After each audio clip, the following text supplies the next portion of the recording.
All right, we're back. West Coast edition. It looks like Anthony went ahead, finished brushing his teeth. He's fresh. He's ready to go to bed. So we're gonna try to make this as quick as possible for him and painless. Because like he always says, who cares?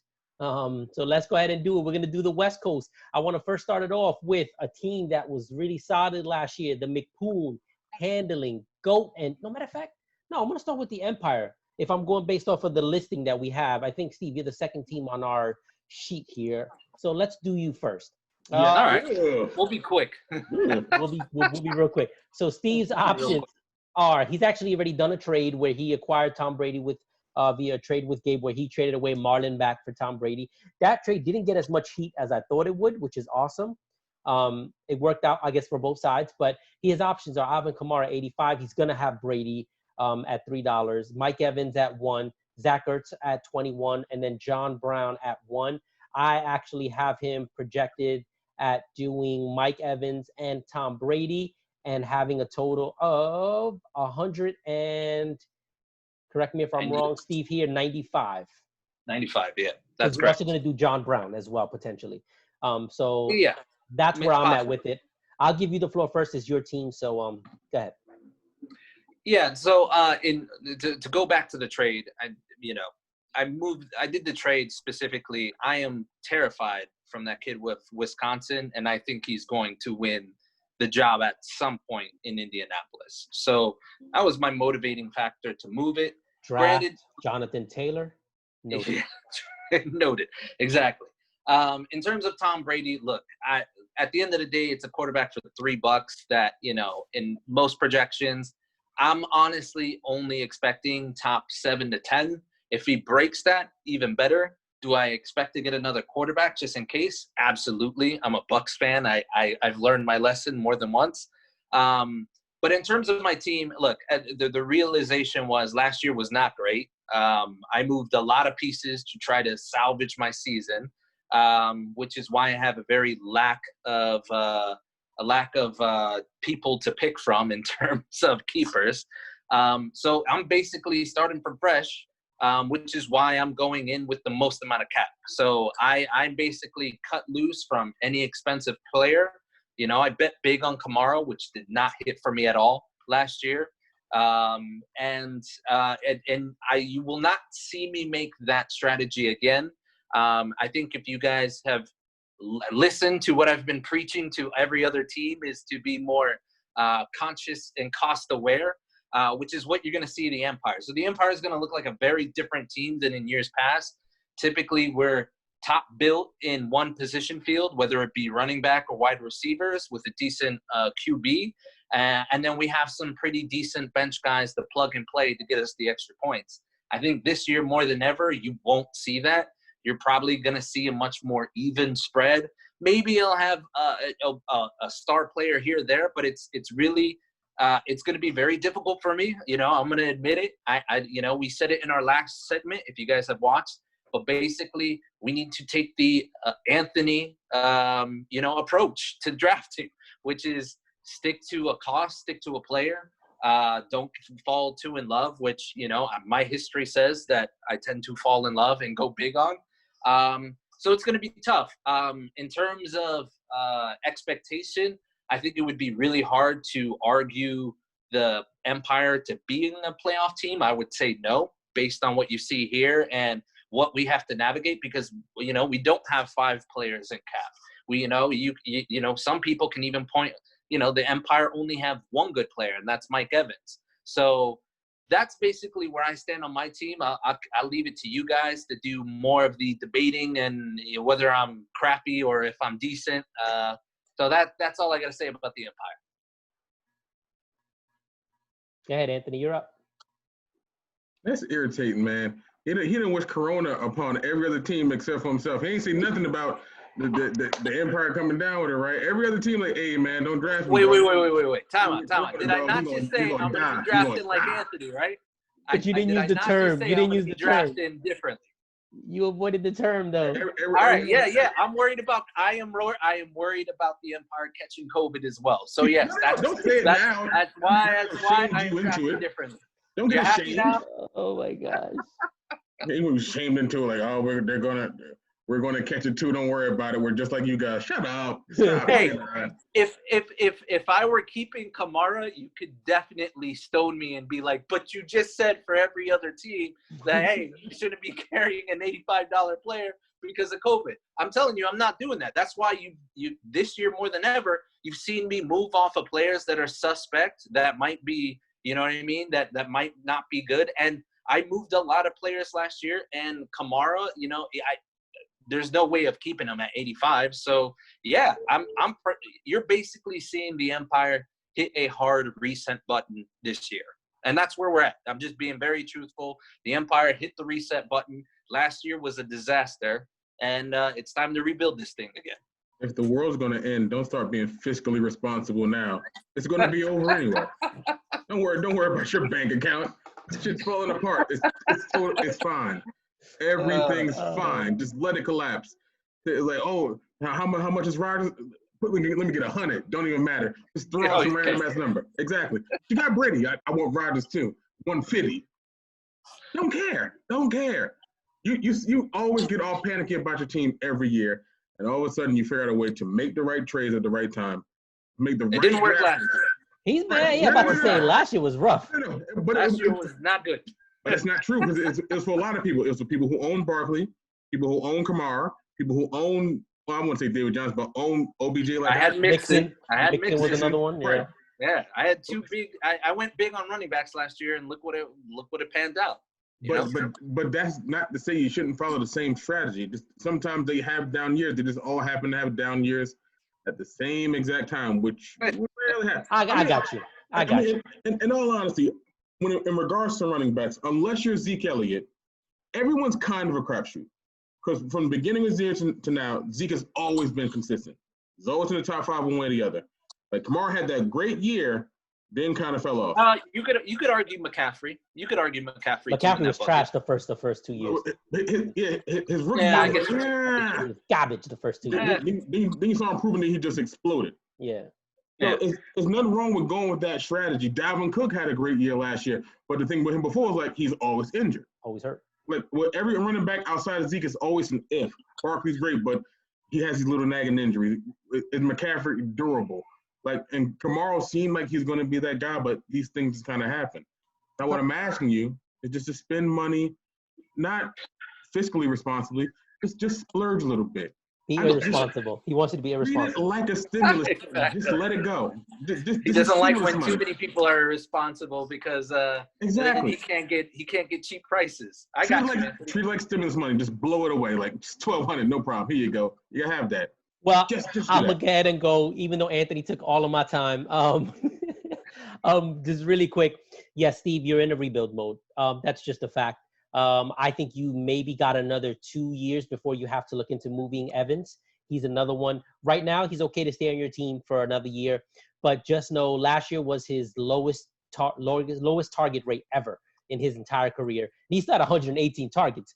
It's not nothing to laugh at. But if you look at the previous years, this is the lowest he's ever had. Reception-wise, he only had 67 receptions. Now, granted, he missed some games also, so you have to take that into account as well with it. But you look at the toys that are out there right now to play with in Tampa. There's a lot of people they're going to spread the ball to. Brady does not lock into one guy. He never has. I don't think that's going to change now that he's 49 years old. This is just who he is. So, yes, I don't think you're going to get all superstar Evans. You hope that he can have a Randy Moss type year, right? That's kind of what you're hoping for. But that's just if everything lines up for you. So I think that you need to go back to what you do best. Is kind of, remember we talked about certain people in the last show about what their strengths are in drafting. Your strength is not drafting running backs. It's just not. You know, I'm not saying that you're bad at it, but that's not your strength. Your strength is drafting receivers. Build your team off of receivers. If you do that, you go get a Michael Thomas. If you want to splurge, go ahead. Go get Michael Thomas and Mike Evans. Do that. Go ahead. Go ahead. And you want to go ahead and do that. I mean, that's going to be a hell of a formidable lineup, those two, you know. But, again, then you got the COVID situation, the risk there. So exactly. I did that for you, Anthony. Thanks, buddy. Appreciate it. All right, so let's go ahead. Let's jump to the next team. We're going to talk now we could go ahead and bring up Rich and his McPoon handling GOAT engines. Rich has a ton of options for keepers. Woo. He just doesn't drop anybody during the season. He does not, man. Michael He's a Thomas. believer. But on top of that, you look at the roster, there's a lot of people that he really couldn't drop. Michael Thomas, 59, Devontae Freeman, 23, Dalvin Cook, 20, George Kittle at $3, Josh Jacobs, 21, T.Y. Hilton, 24, Phillip Lindsay, 16, Bears defense at 4, Matt Ryan at 11, Harrison Butker at 5, Allen Robinson, 12. He traded for Tyreek Hill. He paid 55 for him. Kyler Murray, and then Royce Freeman. So Dalvin Cook and Tyreek Hill he traded for. So you're looking at what I think he's going to end up doing. He also has an extra 20 in the bank, by the way, of additional funds. So if I think he's going to go Dalvin Cook, obviously, because he traded for him. Tyreek Hill, he traded for him. And then his other two keepers, I think, are going to be George Kittle and Josh Jacobs, which would put him at $121 in those 4 players. Anthony, I'm going to give you the floor first. What do you think? There's nothing else really to argue there. I mean, you traded for Cook and Hill, so you're not going to trade them away. They're going to keep them. You have the best tight end in the league for $3, and it's basically between. Well, obviously you're not keeping Freeman. Your best player after that is basically is Jacobs. Yep. Doesn't make any. I mean, the only other thing it might be Kyler Murray, but that's up in the air because if he's going to be a quarterback for the future, you're certain of that. Then you really can't really be forced to let go of him now while he's for the cheap. So it's really between Jacobs and Murray. And if I was him, I'd probably keep Murray because I think they're trying to do something with that offense in Arizona, hence the trade for DeAndre Hopkins. I think they're trying to do a lot bigger and better things.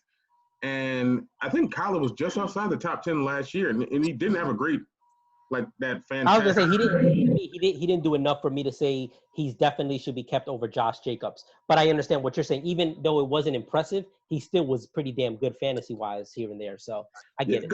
Because I mean the difference between Jacobs and Cook is a buck. And you traded for Dalvin, so you got the ability to move away from Josh Jacobs. But because I have Dalvin Cook, wouldn't you want to keep a Josh Jacobs because Cook's always hurt?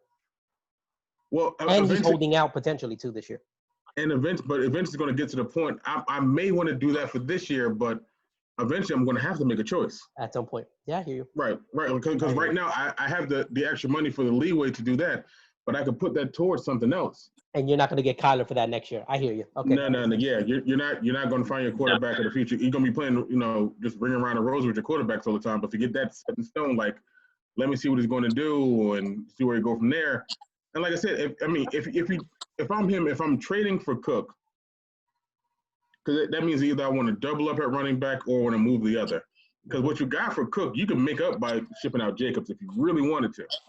But it depends on who you believe in more. Like I said, Josh Jacobs, he had a good year, but Dalvin Cook had a better one than he did. I hope he lets go Josh Jacobs. I already have a quarterback, so I need more running backs out there in the market anyways. So by all means.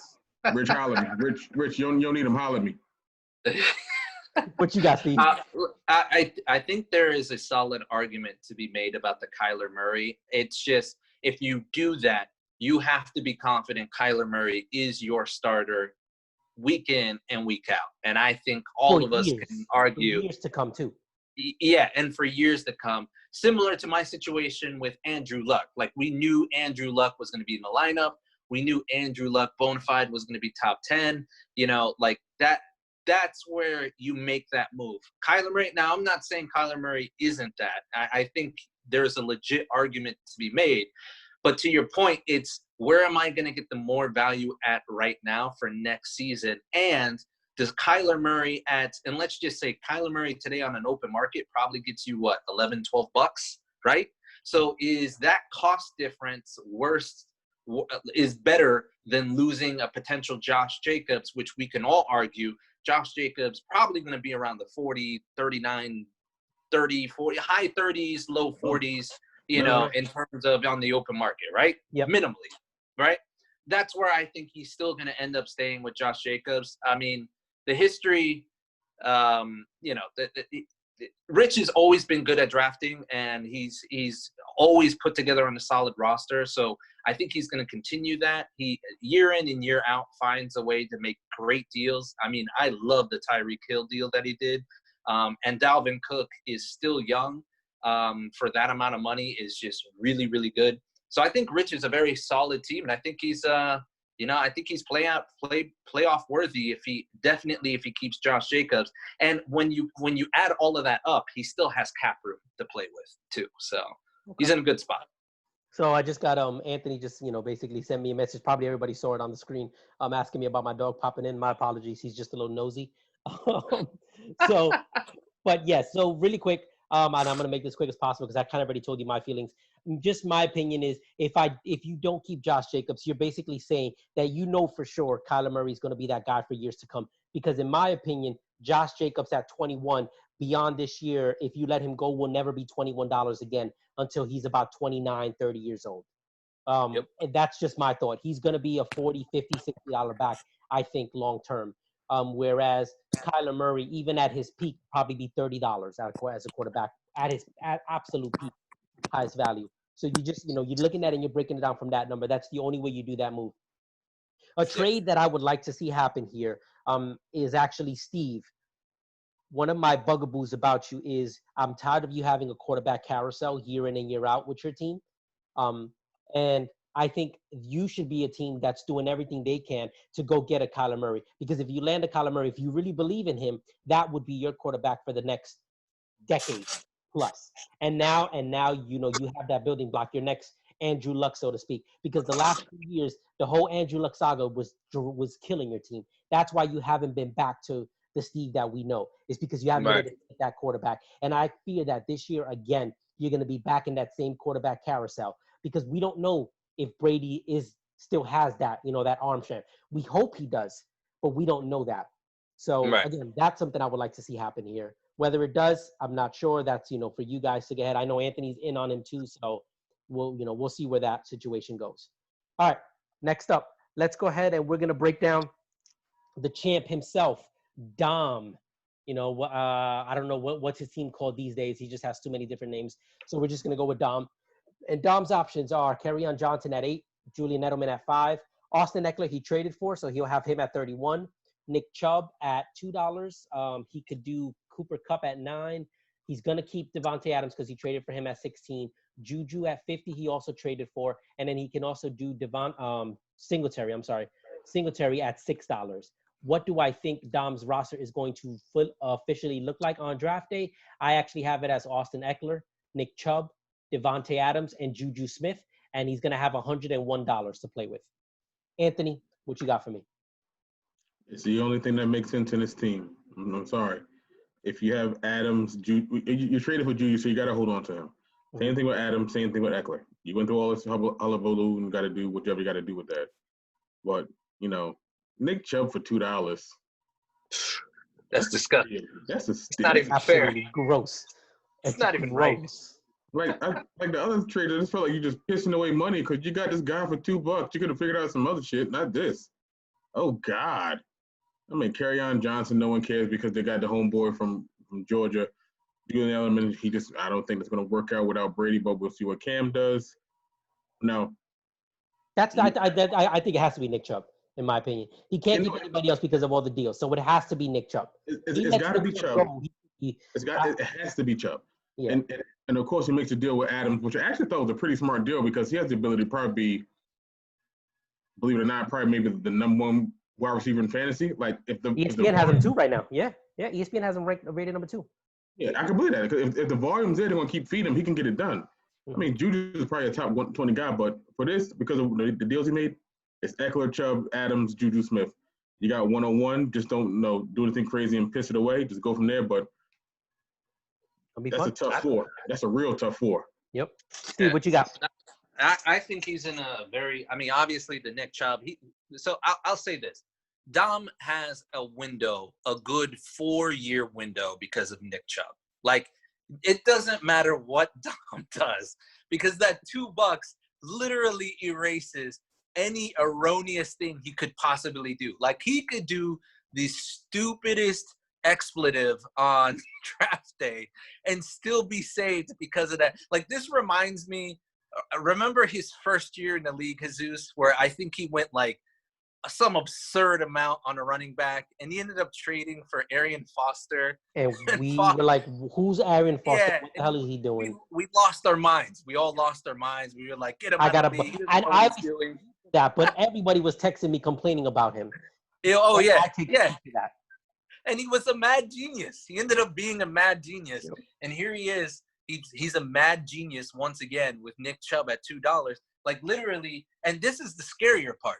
Let's say he's not focused this year and he plays around and he finds himself another equal Nick Chubb for another $3 next year. I'm just saying we could potentially have a problem if we allow this kid to get these like really good steals on Well, the we're not cheap. going to allow that to happen. His guy is Taylor. We know that it's Taylor from the Colts, and we're not going to allow him to get Taylor for $2. It's just that simple. I mean, everybody in the league that's watching this show, just know we cannot allow him to get. Now, let me stop. He's going to get really upset at me. I'm telling you right now. He's already pissed off because nobody's trading with him, and he's going to get even more pissed off about this. He'll be all right, man. He is, but I mean, let's be fair. To all honesty, like the league should be ashamed of itself because you should always take more money. You know, what's that saying? 2 birds in the hand is worth more than a bush. Absolutely. Something like that. Yeah. like, come on, guys. So, but no. To wrap it up real quick. Yeah. Dom is in a really good spot. He literally he could mess this up royally and still find himself in a playoff position because Absolutely. of how good he set up this roster. And Nick Chubb for $2 when everybody knows Nick Chubb's easily a $65 back. He's basically got $63 to basically BS on before it actually starts to hurt him. So he's in a good spot. Yeah, I mean, you just pretty much hit everything. This guy's going to be a thorn in my side for the next couple of years. You know, but as much as him and I always go at it, one thing I will say is the league is a better place when Dom is competitive. It's just in my opinion. When Dom is competitive and he gets emotional and, you know, all this stuff and he's trying to make moves, it's just a better league. It just really is. So I'm, as much as it's a thorn in my side, I'm happy about it. I don't think that he has $101. He's not really going to be able to mess up too much because he only has $101 left to spend. If he does, he has Nick Chubb for $2. I know, but I'm saying is he can't really mess up much on draft day because he has $101 only left. So there's not much of an opportunity to blow it. So yes, give me Dom. I think he potentially is going to probably win the division. He's just, he's going to be that. And as far as, touching on, him making offers to people, guys, yeah, if he is making you an offer, we all know. And there's some people on this show that have complained to me about Dom's offers at times. My thing is just don't always assume it's a bad offer. At least open the text up, read it really quick, just to make sure. Because while he does send a lot of bad offers, once in a while he will send in an offer that's like, holy crap, I need to go ahead and accept it. So exactly. I know we assume it's always going to be a bad offer, but just give it a shot. Open the text. Don't leave it unread. But even before that, guys, counter. It's not hard. You literally say, no, here's what I want. Here's my price. True. You'll find that Dom's a reasonable guy, and he'll be like, oh, yeah, I can maybe do that. You know what I mean? Now, maybe he might sprinkle something else, or he'll be like, I can't do that, buddy. One. He'll give you 6 I'm sorry, buddy. Sorry, buddy. I can't do that, buddy. That's just a little expensive. He'll give you that every now and then. But he's a reasonable guy. All you got to do is just send a counter back. It's not that hard. Send a counter. Stop. Dom is offering like 5 for 1. I'm like, no, man, I don't want 5 guys, dog. What am I gonna do with 5 people? So yeah, I mean, it makes it hard because you just assume that his offer is not good. But yes, I would prefer if our league did counter more often. Everybody says, well, Jesus, you're always doing trades. I tend to do trades because I am persistent. Anthony will tell you that. Yes, and I counter. But Anthony will tell you I am persistent. If you tell me, okay, I need a day to think about it, guess what? The next day, 24 hours at the exact time, I am texting you like, okay, so where do we stand? To the minute. To the minute. I don't play. So that's why, yes, I do tend to make a lot of deals because I am persistent. But also, my first offer, I don't think is ever completely trash. And if it is trash, I do a hell of a job selling it, trying to justify why I'm making that offer. Yeah, like that Godwin deal. Straight trash. It was not straight trash. He wasn't going to keep Godwin and talking to him. Team. So next let's team. Go to the next one. All right. Yeah, next team. I don't got time for that. All right. So next thing we're going to get, we're going to talk about, let's go with the Florida Thirst Traps. Gabe, please, hopefully we can be nice to him here. Let's see what we got here for Gabe. Leonard Fournette at $24. Delaney Walker at $4. DJ Moore at 15. Cooper, he could do 23 for, actually, not 43. 23. David Montgomery, 25. Justin Tucker, $5. Calvin Ridley, 11. He has to do Mac because he traded for him at 20. And then Kareem Hunt at 6. So in my conversations with him and what it appears that he's going to do, he could still change his mind. But as of my last conversation, he's going to do Leonard Fournette at 24, DJ Moore at 15, and then Marlon Mack at 20, which would leave him $141. And those 3 players. Steve, I'll give you the floor first. So he's an interesting one because Fournette for 24 is actually I like that, and you're saying he's likely to lean towards that. So he's leaning towards it right now. Mm-hmm. I could see him doing that. He definitely can't. I don't know. I'm not a believer in Amari Cooper. I mean, I know he's not a big. You're either hot or cold on Amari Cooper, and I'm definitely cold. I would hope he is too. Yep. Which then he did trade for Mac, which again, I think he needs to go after Mac's backup. I think he needs to handcuff Mac. Yes. That's just my personal belief. Sure. I mean, he needs to do his homework himself, but that would be my only thing. Gabe's an interesting one only because of his draft. I feel like he has been trying some different things each and every year. And here's what I mean. First year he came in, he went heavy for Odell Beckham Jr., right? Mm-hmm. Missed on that. Learned from his mistakes. Second year, he tried to proliferate a lot. Maybe didn't focus too much on a guy. He let some guys slide. So he almost went to the other extreme. I'm really interested to see if he goes in the middle this time and actually can put together from top to bottom a good draft. And I'm not saying he's a bad drafter, but I feel he was so burnt on the Odell Beckham, and then he went completely opposite the next year. Like I really feel like he's going to end up somewhere in the middle, and I'm interested to see. He's the one cat that honestly I don't know how he's going to draft because each and every year it's just been so wildly different. So yeah, you know what I mean? So you don't know what you're going to get from him. So he is a wild card, and honestly, I think this year more than ever, he could be the one that ruins people's drafts because you're crossing hairs with them. You know what I mean? Yeah. And you're either going to get one extreme or the other. And I don't think he's going to go extremes anymore, but you have to figure that out. Like, it would be very difficult for me to bid against him this year because you don't know if he's going to go 80 and you don't know if he's going to go 5. You know what I mean? Sure. So that's where I see with him in terms of like direction with his roster. I mean, he's got a lot of different ways he can go. But it's interesting to see. I'll leave it at that. Anthony, what you got? Hey, Skywalker, Yoda can't save your ass this year. You just keep that in mind. Your man's over here, not bailing you out this year. It's all you. All draft all the time. Because I seen some moves that didn't seem smart all of a sudden. And I was saying got real brilliant. Like, ooh, that's a good deal. Like, ooh, I wonder who he's getting this from. Who is he related to? Listen, man. All right. Listen, I'm gonna admit this. Yes, have I helped him in the past? 100%. Just like anybody. Because at the end of the day, what we want is when people are in this league, we want people to be competitive.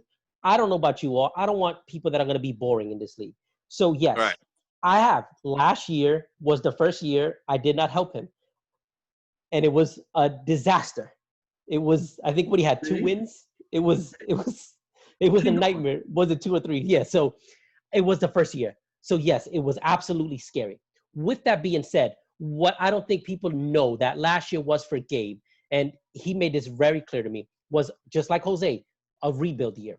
I want to get a bunch of young guys on my team. I want to decide who I'm going to keep. That's how I know how I'm going to go moving forward. That was his goal.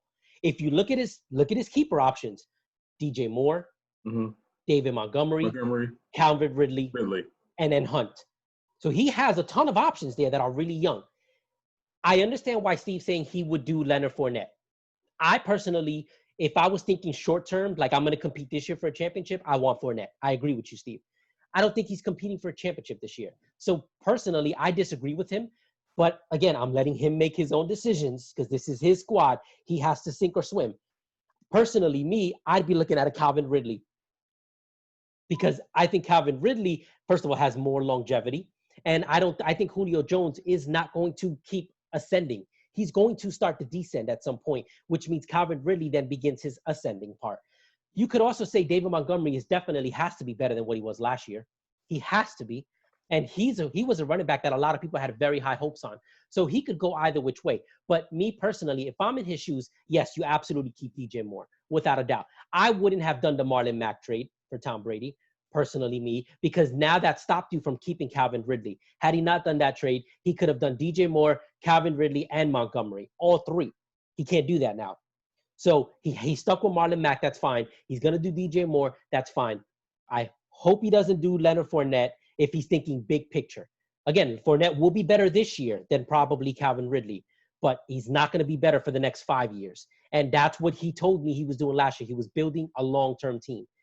We'll see what he does, but it's looking like he's going to think short-term, and he may do Fournette. Hopefully after seeing this, he'll change his mind.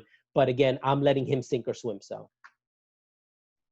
Yoda cannot save your ass this year. Enough said. It's all on you, boy. It's all on you. All right, the last one up. I don't even know. What does he call himself?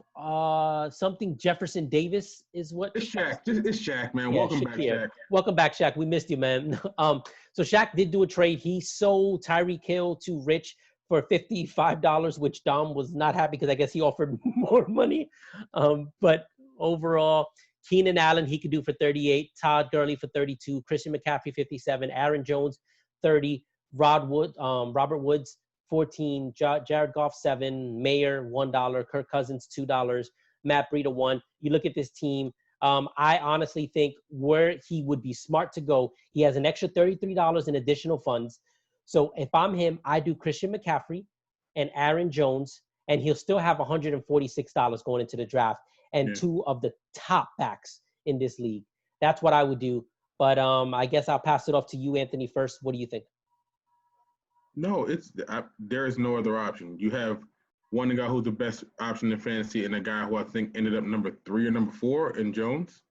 Now, the only question you have with Jones is that there's probably going to be some touchdown regression. I don't think he's getting 16 again. Agreed. I'm not certain if that's possible. Then they drafted A.J. Dillon. I'm thinking they drafted him to do the Jamal Williams role. But since it's the contract year, they might be having him to actually replace Aaron Jones. But for this year, I don't think it's going to matter. Like, you have to have those two guys, and you'll figure out the rest. Like, it's nice to see Keenan Allen at the price. 38 is really not bad. 32 for Todd Gurley. It's precedent. Like I said, he's one of the guys that just really need to see healthy, and everyone else is kind of just cannon fodder after that.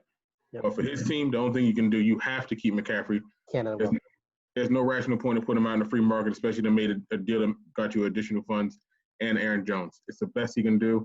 Anything else beyond that is insane. Yep. Steve, what you got? Yeah, I agree. He has to do Christian McCaffrey. I mean, 57 for Christian McCaffrey is crazy enough, still a steal. Absolutely. Which is so hard to say, but it absolutely is, because I mean, Christian McCaffrey is just playing like an $80 running back. It's insane.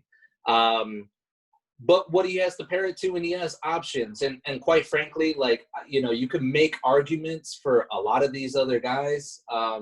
Me personally, I tend to think and go with Keenan Allen. I think Keenan Allen's very motivated. And I know you cringe, but here's my reason why. Keenan Allen, I think didn't have a great quarterback play last year. Now, granted, you can argue, hey, maybe he's taking a downswing. But remember, Tyrod Taylor is not a bad quarterback, right? I mean, he's not going to put up fantasy points. But I do think with Keenan Allen, and here's my argument: if Mike Evans could do it with Mike Glennon, how come we cannot argue Keenan Allen doing the same thing with you know, what's his name? You see what I'm saying? Can I answer that? Like, so, huh? Because can I answer that really quick? Yeah, go ahead. Because Keenan Allen is not Mike Evans. I get that. I'm not saying that they're they're the same player, but I do think Keenan Allen's a good player. I don't know. I still think there's value for 38. I think Keenan Allen is going to have a bounce back year. I think it was an anomaly, and I think he's going to be solid. Again, that I could make an argument for him. Sure. But it really, if I'm Shaq, I mean, you're good anyway. I mean, Christian McCaffrey, you could go so many different options. Like, you can make a case for Todd Gurley, even though Todd Gurley's injured going to Atlanta in a different system. Todd Gurley still put up decent numbers, and he was forced. And if you listen to what he says, Todd Gurley didn't have the option. They took him out of games. He didn't want to come out. He was actually pissed that he was taken out of games, which is why he left. He wasn't pissed when they got rid of him. So you can make an argument that Todd Gurley's going to have a bounce back year with Atlanta. And there's evidence where you could probably agree with that because he was so underutilized last year. And Atlanta is going to run him because they got nothing to lose. Atlanta could literally – and here's one thing you have to realize. Gurley is still getting paid by the Rams this year. So there's no risk for Atlanta to run him till the wheels fall off, technically. You know what I'm saying? So I think Shakir could do any one of those two. He's coming into a great situation with a great roster. I would have liked to see him get a little bit more money for his trade. But with that being said, I think Shaq's in a good place. I'm interested to see what he also does in the draft. How he's drafted in the past. Has it changed at all? Because if I remember correctly, he was a big name type of guy too. Yeah, and he likes going after big names. He invented the big three in our league. He did. He was the first to come up with the big three. He was the first one to be successful to do the big three strategy. So I'm interested to see what he – but he already has the foundation. So that's the key. So I'm interested to see – he already kind of has one of the big three. You can even argue maybe potentially two. I'm interested to see what he does with that. I'll turn it to you guys. Yeah, so just to really go ahead and close it out, I kind of understand what you're saying, Steve. I just don't think Keenan Allen is the guy. If I'm drafting right now, and again, he had good numbers last year. What was it, 90 receptions, over 1,100 yards, so 6 touchdowns. So the man, I'm sorry, I'm looking at Robert Woods. That was actually Robert Woods. If I'm not mistaken, though, 6 touchdowns was Keenan Allen. Robert Woods only had 2. I'm actually, the reason I have Robert Woods up on my screen here is because I actually think that's where I would go with it. Because Robert Woods is only $14. Yeah. There's less of a risk there, in my honest opinion. And Todd Gurley's not there to steal touchdowns anymore. If I'm not, correct me if I'm wrong, Brandon Cooks isn't there anymore either, right? He's in Houston. Yep. He went to Houston. Yeah, so Brandon Cooks isn't there either. So it's Cooper Kupp and it's Robert Woods. But but is that offense the same? That's what a lot of people are going to argue. Is that offense going to? In my opinion, you don't go from 130 plus targets in back-to-back years to under 100 targets. I just don't see how that. I don't care if it's the same, if it's different or what. You're not going to go from 130 to 80 targets. He's still going to get 100 plus targets, Robert Woods. And for $14, you're getting a guy that's going to get 100 targets. That's huge. So that's personally where I would go with it. I understand the Aaron Jones effect because Aaron Jones, he's a running back that he's going to be basically what? Contract year. When you're in a contract year, they run you to the wheels fall off because they don't care at that point about you. Like, you know what, we're only going to have you and then you're probably going to end up walking anyways. So I could see that either way. Keenan Allen, if I'm drafting today and he's $38 on the draft, me personally, I'm out.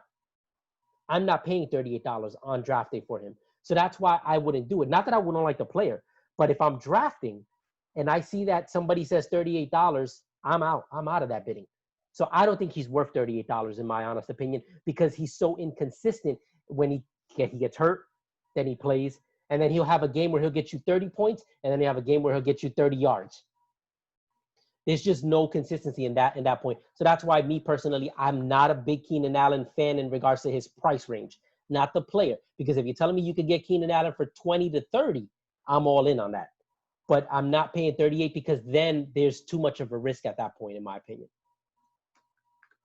So with that being said, yep. So with that's fair. I could see where you can make that argument. I think it's just it depends on the type of roster you're building because I do think there's still a lot of value in Keenan Allen, and I think a lot of what happened last year wasn't his fault. I mean, if you looked at Phillip Rivers' play, it was not that great, and you could even argue that it may not be a big name, but one could argue the quarterback play is going to be better. So that's why I tend to think, and, you know, with what's his name, I totally blanked on his name. I said it before, but he's Tyrod more of a mobile. Yeah, Tyrod Taylor is more of a mobile quarterback.